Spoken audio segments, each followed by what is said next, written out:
Good morning મિત્રો, તમે બધાએ સાંભળ્યું જશે કે લંડનમાં છે ને કે આ પતિ પત્ની છે ને બહુ પૈસા કમાવાના ચક્કરમાં પડે છે ત્યારે એ બંનેના સંબંધોમાં છે ને ખટાશ આવવા માંડે છે. તમને શું લાગે છે, એ વાત સાચી છે કે ખોટી? મને એવું લાગે છે એ વાત એકદમ સાચી છે, કારણ કે અહીંયા છે ને અહીંની લાઈફ એટલી બીજી છે ને, લંડનની લાઈફ એટલી બીજી છે ને કે તમે જ્યારે કમાવાના ચક્કરમાં પડો છો, એટલે કે પતિ પત્ની જ્યારે કમાવાના ચક્કરમાં પડે છે ને ત્યારે એમને છે ને એકબીજા માટે પૂરતો સમય મળતો નથી. અને પૂરતો સમય જ્યારે નથી મળતો ને તો બેમાંથી એ રિલેશનશિપમાં છે બેમાંથી એકના છે ને પગ ડગમગાવા માંડે છે. અને મિત્રો સાચું કહો, તમે પેલું ગીત તો તમે સાંભળ્યું છે કે પિંજરે કે પંખી રે તેરા દર્દ ના.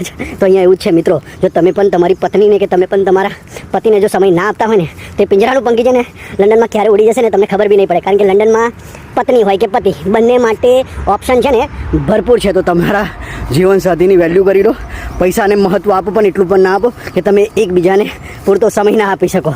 તો જે તમારી સાથે છે એની વેલ્યુ કરો, એને ટેક ઇટ ફોર ગ્રાન્ટેડ ના લો.